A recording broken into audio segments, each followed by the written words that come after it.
the things I learned, it changed me. No, it didn't change me. It brought me out of myself.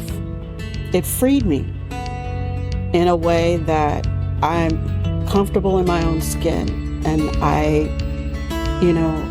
didn't know that I wasn't. I didn't know that I was afraid of my own shadow for a long time. Welcome to Pause to Go, the podcast that's all about making the most of life's transitions from middle school through menopause. I'm your host, Bree Luck, joining you as we embark on a journey of self-discovery and questionable decisions.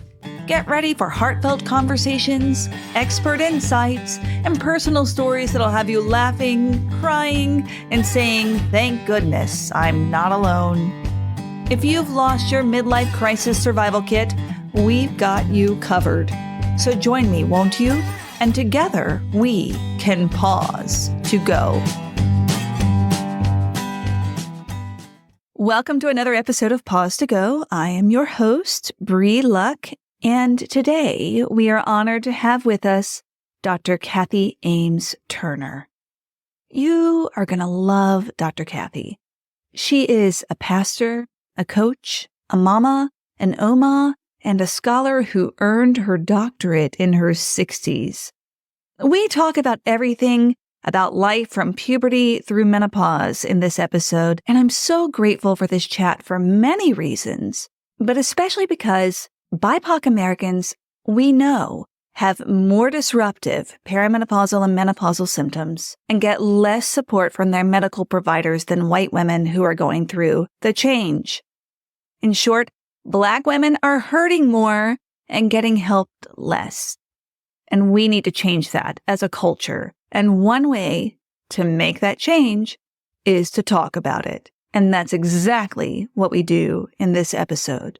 But we talk about more than hot flashes. We also talk about larger life issues, like what it was like for Dr. Cathy to get her undergraduate degree in her 50s and her PhD in her 60s. And then we're getting into the nitty-gritty of love and marriage with Cathy's transition from unhealthy past relationships to a loving, communicative partnership with her husband, Tony, and how it influenced her growth as a person and a professional.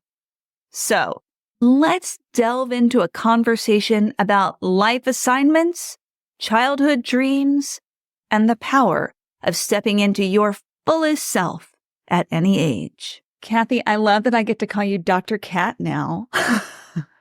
Can I just call you, even though I've called you Cathy for years, can I call you Dr. Cat? Sure. Does it feel funny? It does.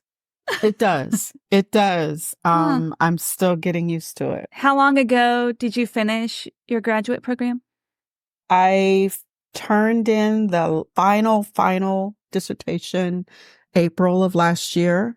I actually had the opportunity to go across the stage January of last year. It was amazing. Fielding is a graduate university for older adults. And it's a hybrid program. And so most of my interactions with people that I met was mostly online. Once or twice a year, we'd see each other. But I actually met people at graduation that I had been online with for like 6 years.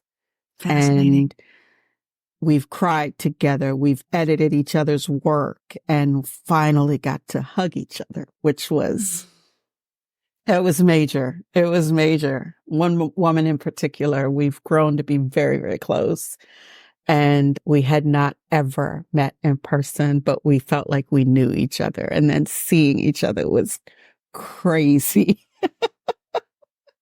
Even with masks on, because we were masked up last January. Yeah, it was amazing. Wow. But yeah, still getting used to people calling me doctor, whatever. Yeah.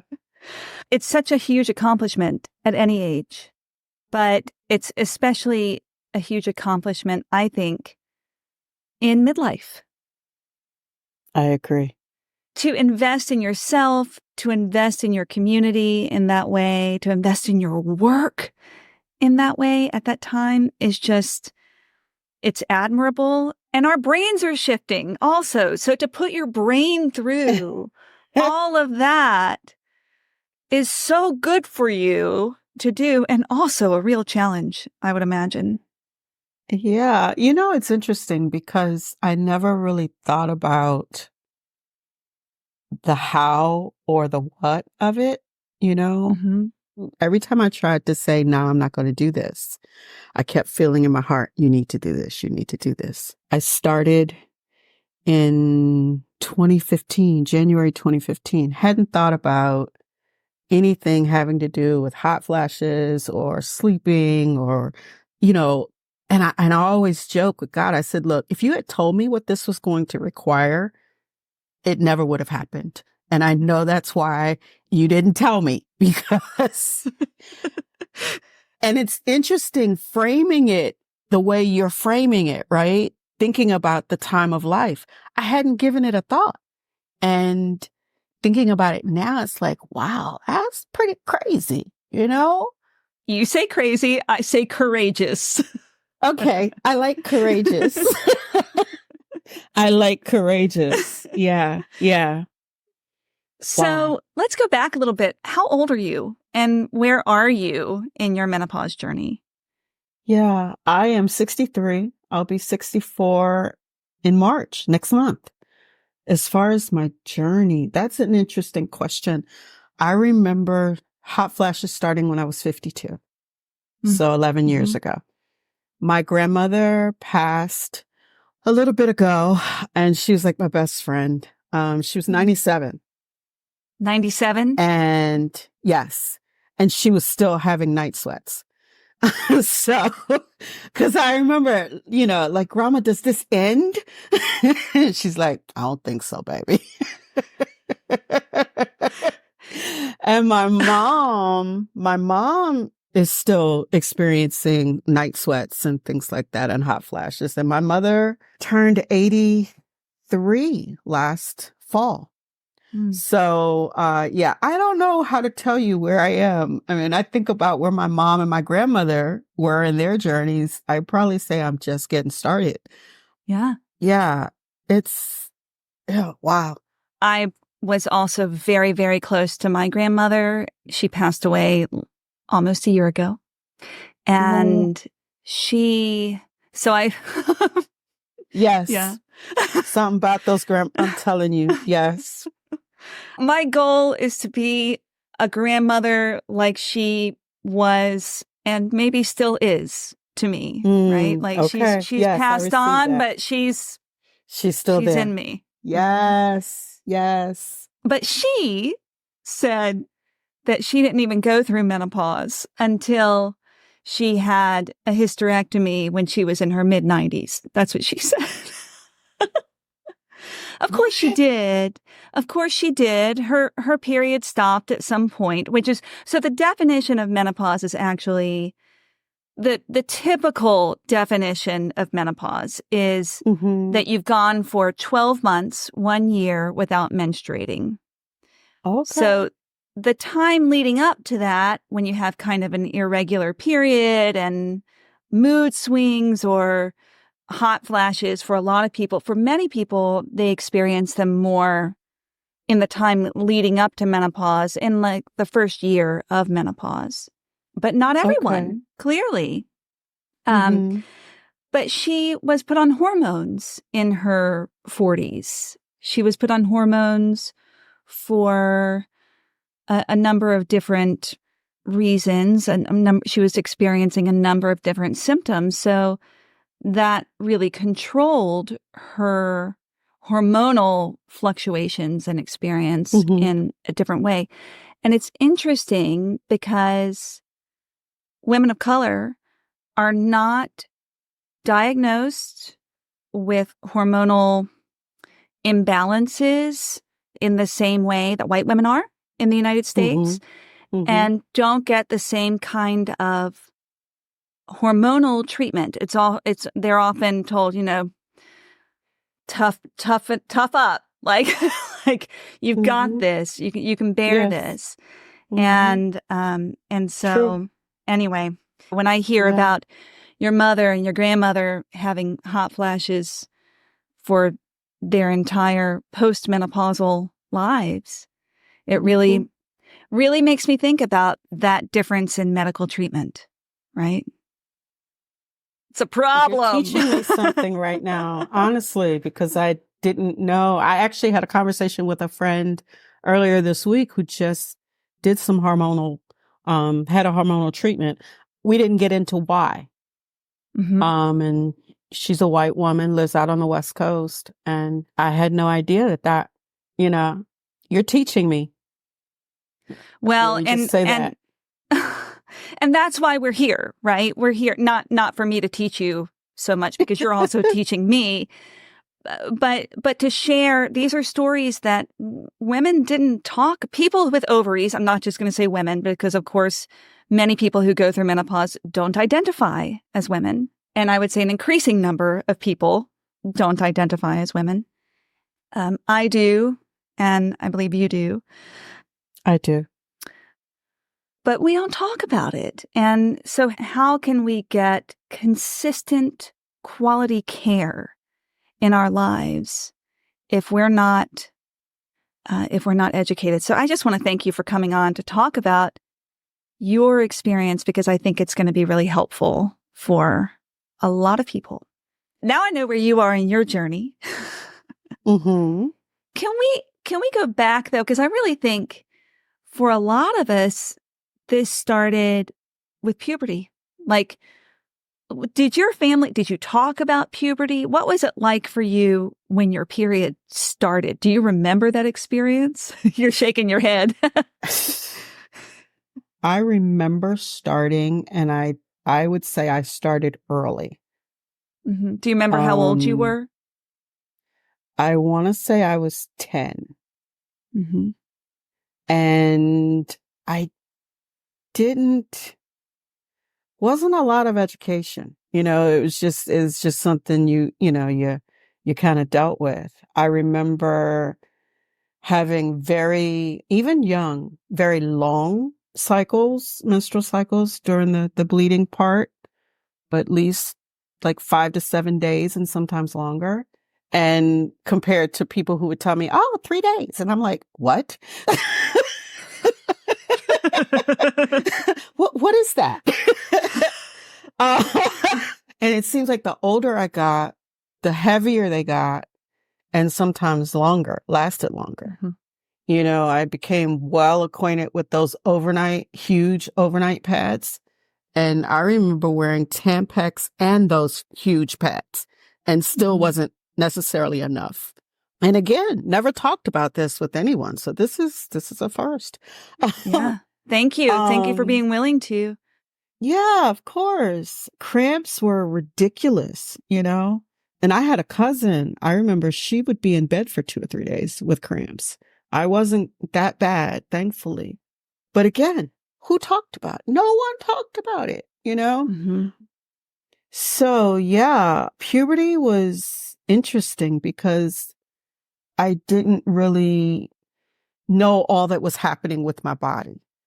Mm-hmm. I knew literally what was happening, but as far as the changes that would take me into womanhood, that would take me into adulting and all that stuff, I didn't know any of that. Mm-hmm.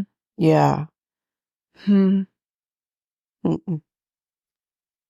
It sounds like that happened. That was reflected as you approached menopause too, that was Yeah, similar, right? absolutely. There's sort of that feeling of, on one hand, there's sort of, I find myself sometimes, this sounds horrible. So I'm just going to put myself out there with this horrible thing that I'm about to say. Sometimes I see people on TikTok or Reels or something, and they're talking Mm-hmm. about parenting.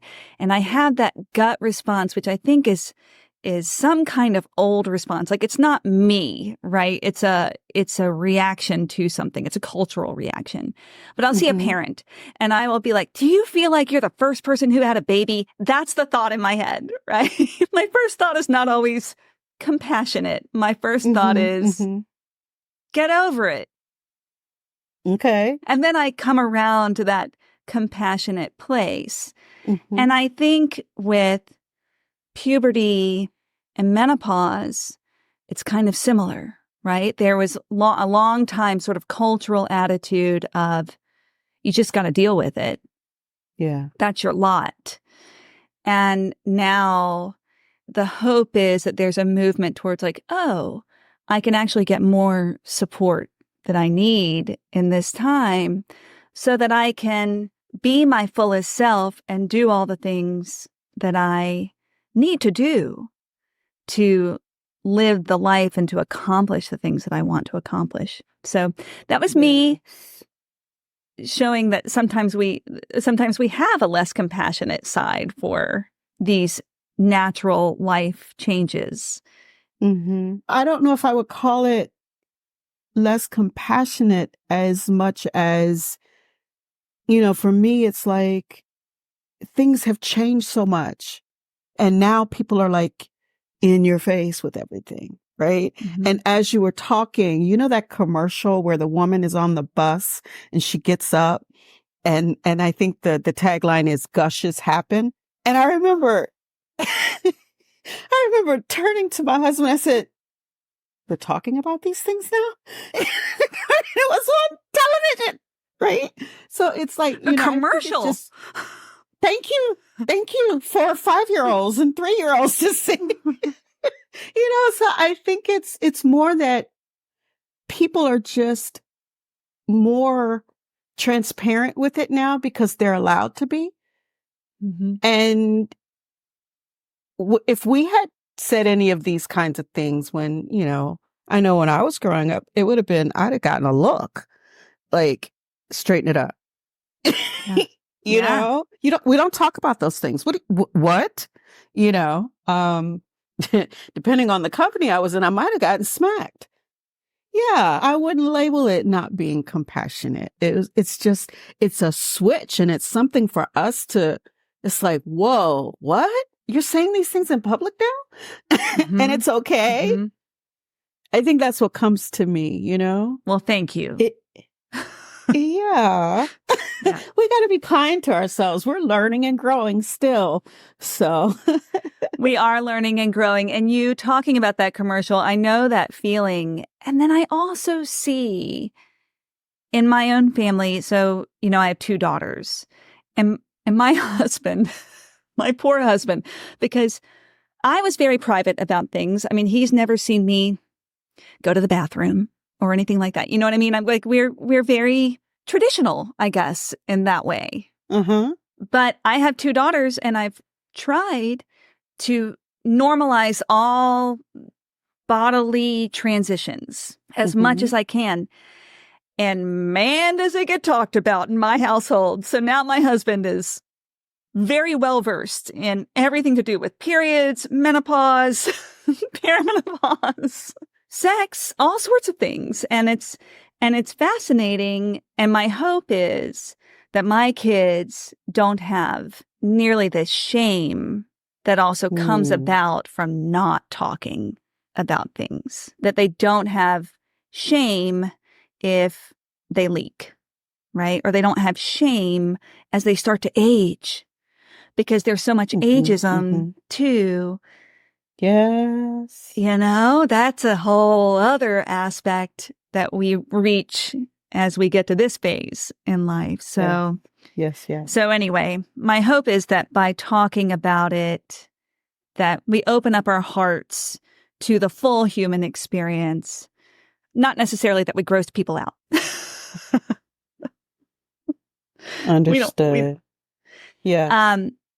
So looking at that then, and looking at your time now you're looking at it with a slightly different lens, right? We're talking about it. Yeah. Have there been any surprises in midlife for you? Anything that you didn't expect? Well, okay, I'm about to get real personal, okay? Yeah. My husband, I'm on my 3rd marriage. Mm-hmm.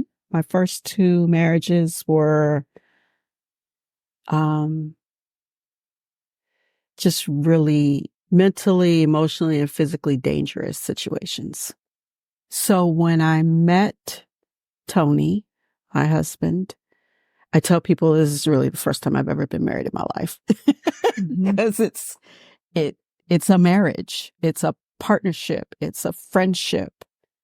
And I'm surprised that it's like I felt like I was living for the first time in my true self, if that makes sense. I didn't have to walk on eggshells. I didn't have to be afraid because of, I didn't do this right or I didn't say that right. One thing that there's so much coming at me right now. My husband still tells me that I still sometimes live and think like a single mother. He goes to open the door for me and I've already got my hand on it. Those kinds of things. He's very traditional and I love it. I absolutely love it. And I love being treated like a princess. And that was a surprise to be able to experience that type of life. This is our 12th year together and it gets better and better every day because he's my friend, and we trust each other. We can talk about anything. And I've never had that experience in my life. I've had, I can say maybe 3 really close girlfriends in my life and they know my life, period.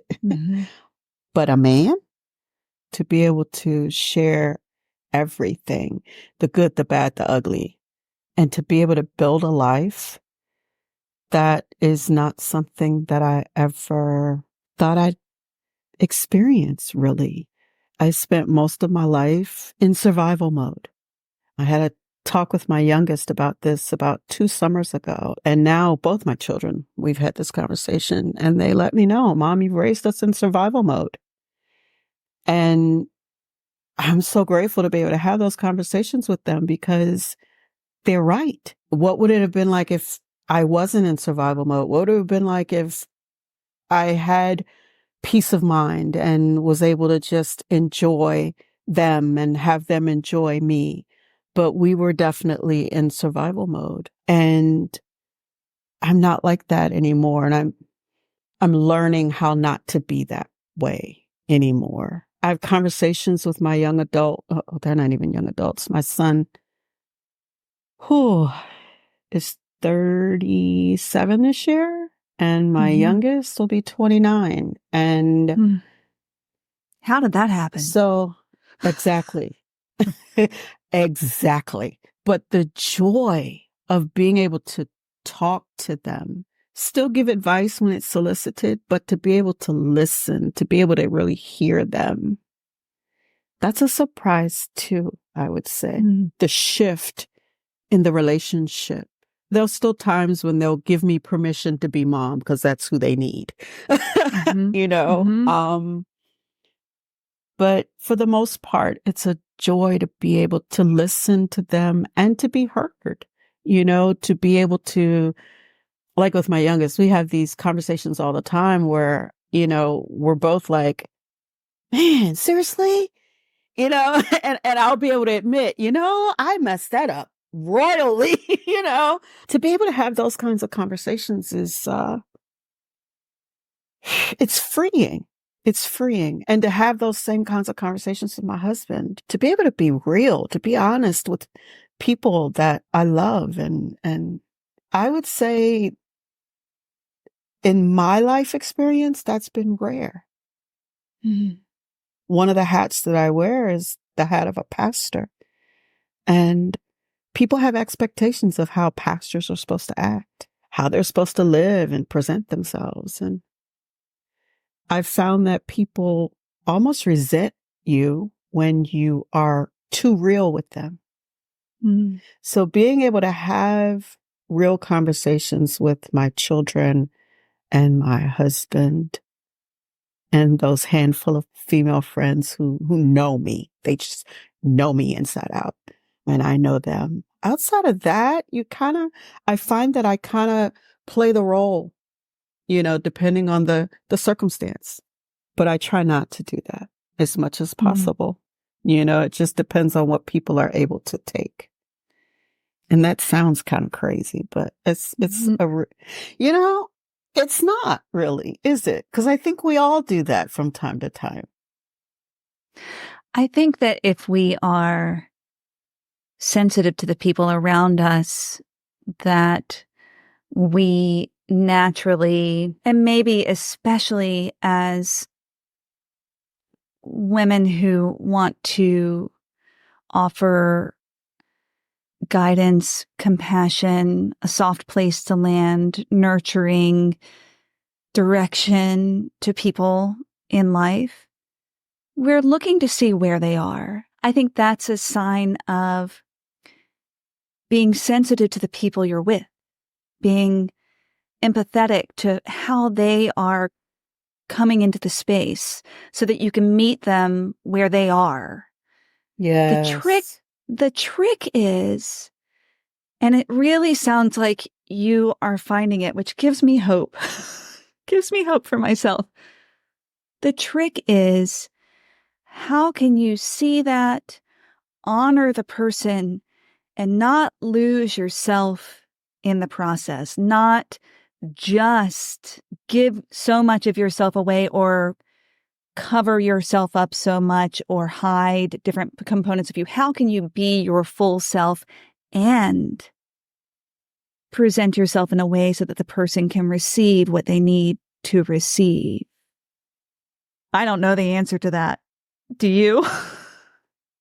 I don't, but the fact that you're able to articulate that in that way, that's gold right there, what you just said. You know, and I think that's an important component of, I was going to say being true to ourselves and growing up, but also self-care. That big buzzword that we're all hearing now. Yeah, being sensitive to others and at the same time being who we are and not having to apologize or hide behind a mask or forfeit who we are for the benefit of that other individual. Ooh, I love that word. We don't want to forfeit who we are for the benefit of someone else. Beautiful. Beautiful. So as you made those major relationship shifts, it sounds like beginning with meeting Tony, and not just meeting Tony, but cultivating a relationship and then cultivating a marriage with him. And then as that grew, that then your relationship with your children started to shift too, as you were getting out of survival mode, right? What do you think the catalyst was, or the mindset shift? What happened that had you come together with Tony and be able to receive? I'd say two things. One is being able to breathe. Being with Tony, I was able to breathe for the first time in a long time. I knew I was safe, which gave me freedom to explore other things because I knew I didn't have to cover all the bases by myself. So that's the one thing. The second thing that comes to mind is going back to school. How old were you when you went back to school? I just say that because 50. It's really inspirational for people to hear. 55.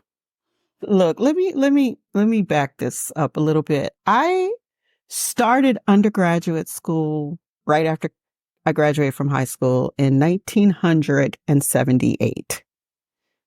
Okay. And ended up, it didn't go well. The first semester, I was just like, this isn't working. I don't know what I'm doing. I didn't have family support because I was the first gen, that whole piece right there. Although I had cousins who had gone and done very well. So I tried again the next fall, ended up coming back to Charlottesville because I was born in Charlottesville and raised in Maryland, came back here to UVA. Did my first 2 years at UVA. And once upon a time in those days, if you weren't pre-com or some pre-something, right? If you stayed in the college, there was this big joke around, you staying in the college. You weren't smart enough, or you weren't this, that, or the other. So I tried to get into comm school, and I was not accepted. And instead of recognizing that the college was a perfectly legitimate option, I left. I left UVA. Transferred to University of Maryland. Hated it. Mm-hmm. Because even in the days when I was at UVA, even though there was a lot of racial tension, a lot of crazy stuff still, happening because it's 79 at that point. And I was 3 classes away from the women just being admitted. Had no idea about any of that until 20 years ago. But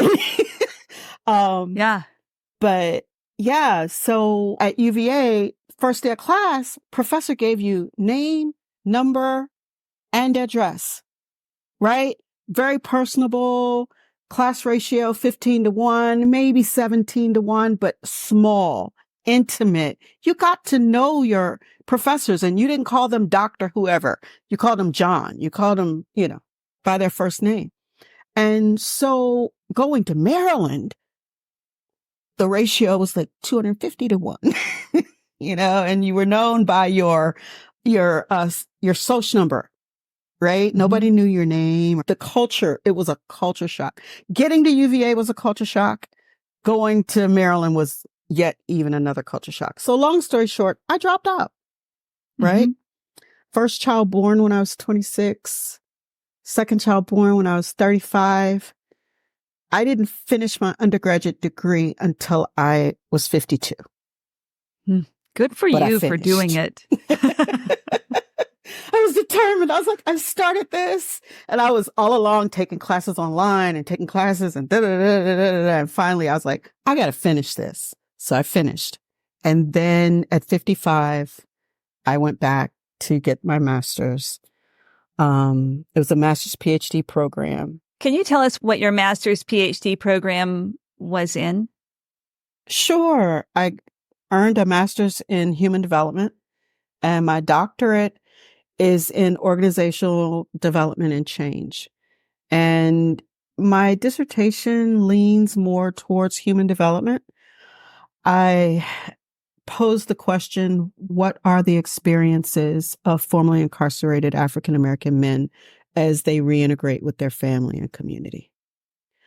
And that education, just going back to school, Bree, when I tell you, I learned more about myself in those classes, when I learned more about my history as a Black woman, when I learned more about our country, I got mad, I got angry, And then there are things I learned about communication and human development and how brains change over time and family systems and all of these things.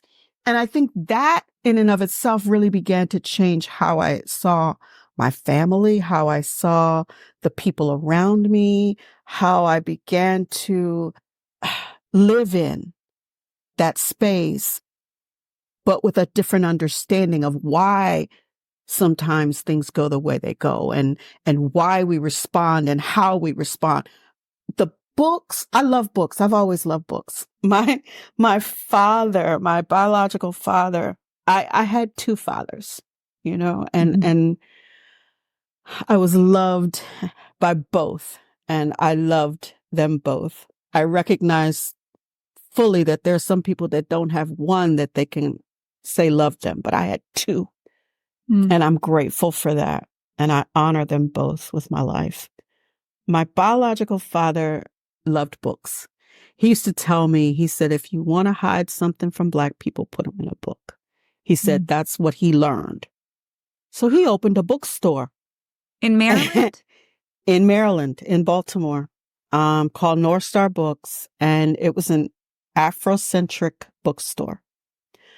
And my father's passed on. Of course, he wanted me and my siblings to carry on the legacy of North Star Books, and we kind of let it fall because we didn't really understand then. But I understand now.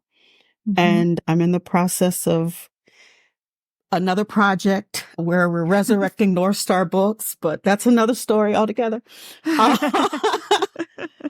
But my father instilled in me the love of books. I love books. And going through that master's PhD program and reading the books that I had to read for that. And then when it got to the point where I was actually reading what I wanted to read for my research and all of that, the things I learned, it changed me. No, it didn't change me. It brought me out of myself. It freed me in a way that I'm comfortable in my own skin. And I didn't know that I wasn't. Mm-hmm. I didn't know that I was afraid of my own shadow for a long time, but I had to put on that strong veneer because you're not going to mess with my kids. You're not going to mess with me. And behind me, I'm like, oh God, I hope they don't turn around and say anything. you know? Mm-hmm. But you put on what you have to put on and the survival, right? I'm going to be what I need to be to make sure me and my kids are okay. And if I have to look like a bully, even though inside I'm melting and crying and screaming, that's what I'll look like, Mm-hmm. Well, I have to say, I've known you now for 18 years, maybe. I think maybe yeah, a long time. We've known each other a long time. It's been a minute. I've never experienced you as a bully. Never. That would never be a word that I would use. And never would even cross my mind in my experience of you. But I understand. Yeah. I understand doing what you need to do to take care of your kids and to survive. And in reality, it was usually more of a look or a sharp tone to somebody who thought they were going to take advantage of one of my children. I was like, what? Look, if they hadn't shrunk down after what, I don't know what I would have said. But you said that what just right. They'll be like, ooh, that's what I might have to practice that. Might have to practice that what. But what you say, your story of going back to school, of getting mad, of educating yourself, of reading, of learning more about yourself in that time, honestly, I think you have found, I think that's the key.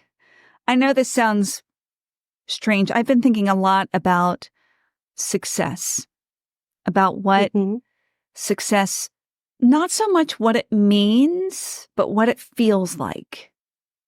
Right? What does success feel like? And when you tell me what you have done, how you've evolved, how you continue to evolve, how you continue to open up in your relationships to your partner, to your children, to yourself, to your community, Cathy, that is success to me. That is so rich and beautiful and inspirational. And I think that you found the key to that in continuing your education and leaning into curiosity and in being willing to reconsider how you live life and work with people and relate to people every day. Even as you're saying that, it just makes me like, ooh, I want to meet that person. I get that too. Oh, let me tell you, you can ask my husband. 2 days ago, I was like prone on the floor, sobbing in my office, saying like, what have I done with my life? And so I get that feeling. And yet I know that I am trying to do what you're doing. I'm trying to keep being curious about mistakes, to be willing to have humility when I look back on my life, and to have curiosity as I am in the now, right? It's hard. It is hard. It is not an easy journey. You also, if I can ask you, I know that you are a deeply spiritual person. Has your spirituality played into that? Has it evolved in that time as well? It has kept me focused.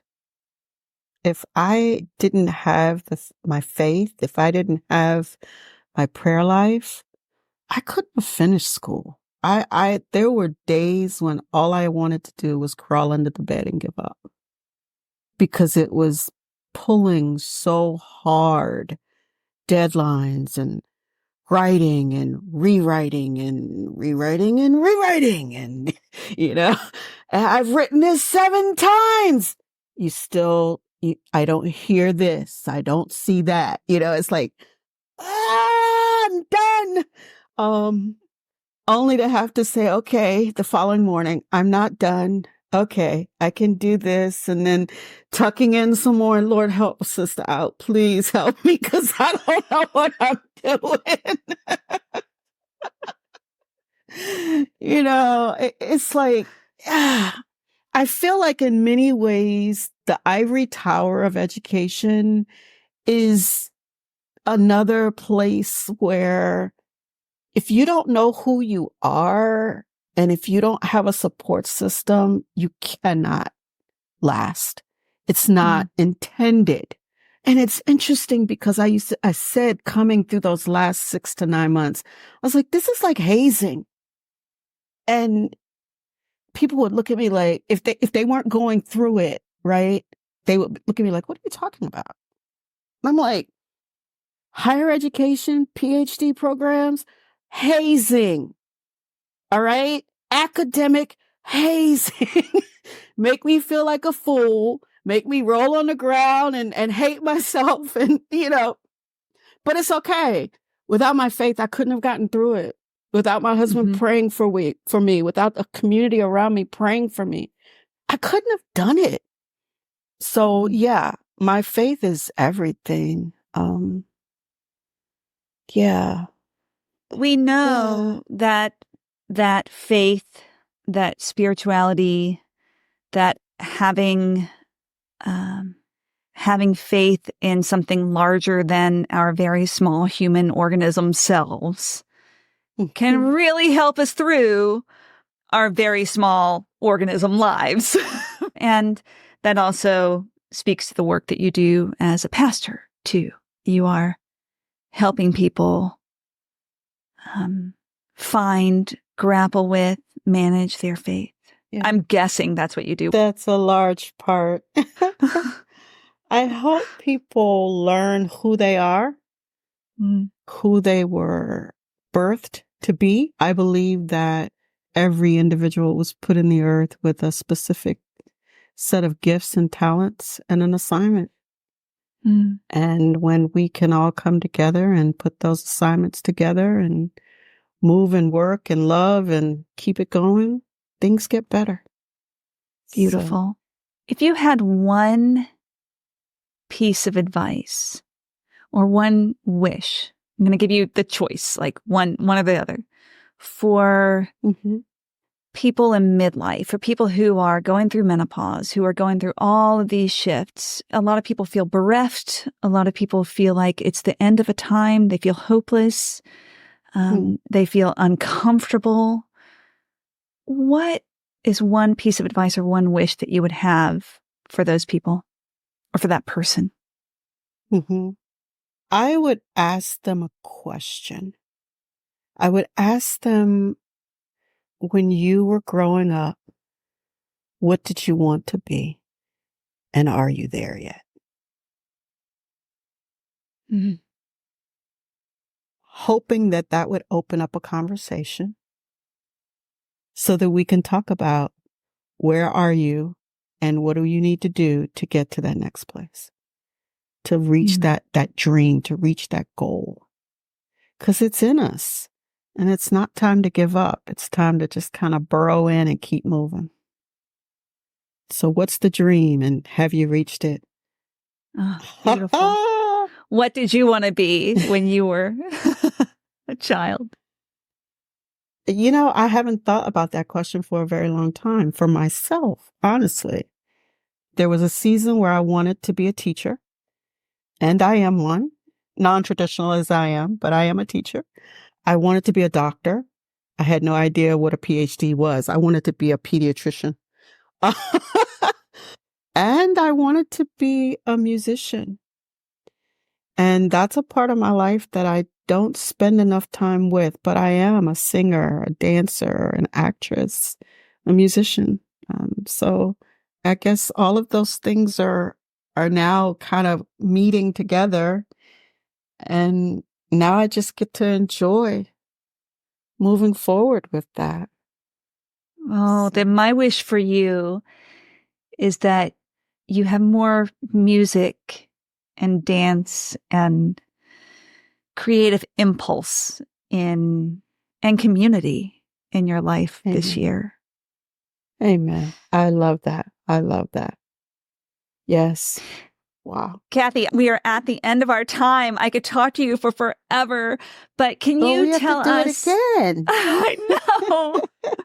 We'll go sing together. You don't want to hear? Yes, you do. I'm not going to say that. I'm always being really hard on myself. People say, do you sing? And I say, oh, if I sing, run. But you know what? I'm not going to say that anymore. I'm not going to say that anymore. If I sing, celebrate, because it means that I feel safe with you. All right. I'm going to hold you to it. How can we find you? How can we support the work that you're doing? Oh, wow. Because you're doing some good work. Thank you. Well, my husband and I have started a nonprofit called Community Healing Coalition. And our web address for that is chcvirginia.org. And I don't know if anyone might be interested in the ministry website, but if you are, that's ricministries.org. So, great. I'll put both of those in the show notes as well. Okay. Thank you. And you're also doing, oh my gosh, and you're also doing coaching now too. Yes, I am. And it's interesting that I've recently been thinking about, I have a coaching business called Episton Coaching. And I've actually been thinking about changing the name because I want people to hear the name and know what it is.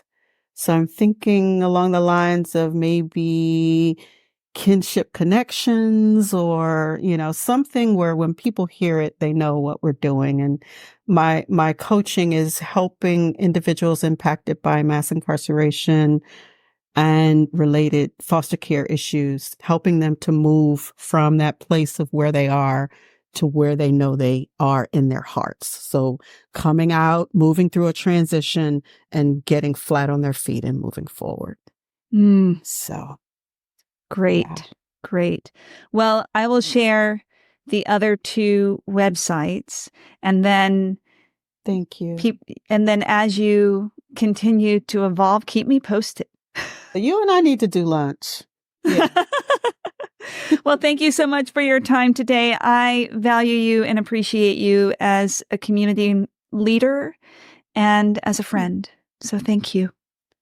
Thank you, Bree. I miss you. I'm so glad for this opportunity and look forward to seeing you soon. Me too. This is an awesome work that you're doing. Thank you. Absolutely. Thank you for being part of it. Here are my key takeaways from this conversation with Dr. Cathy Ames Turner. Number 1, embrace your journey. Cathy's story of completing her doctorate in her 60s shows that it's never too late to follow your aspirations. Whether it's continuing education or pursuing a new career, the key is to reflect on your childhood dreams and take actionable steps towards achieving them. Number 2, normalize conversations about bodily transitions. Let's actively work towards discussing topics like menopause, puberty, and hormonal imbalances. This can include having open conversation with family and friends, creating educational content, or advocating for better healthcare for women, particularly women of color. You can start by sharing this episode with a friend, a family member, or even your medical care provider. Number 3, invest in self-care and relationships. Dr. Cathy's shift from survival mode to focusing on relationships highlights the importance of self-care and surrounding yourself with supportive individuals. Take time to assess your relationships and personal well-being. Engage in activities that bring you joy and stimulate your curiosity, and communicate openly with loved ones to foster a balanced and fulfilling life. Thank you for listening to the Pause to Go podcast. Special thanks to Codebase Co-working and WTJU Radio for their support. This has been an Awkward Sage production.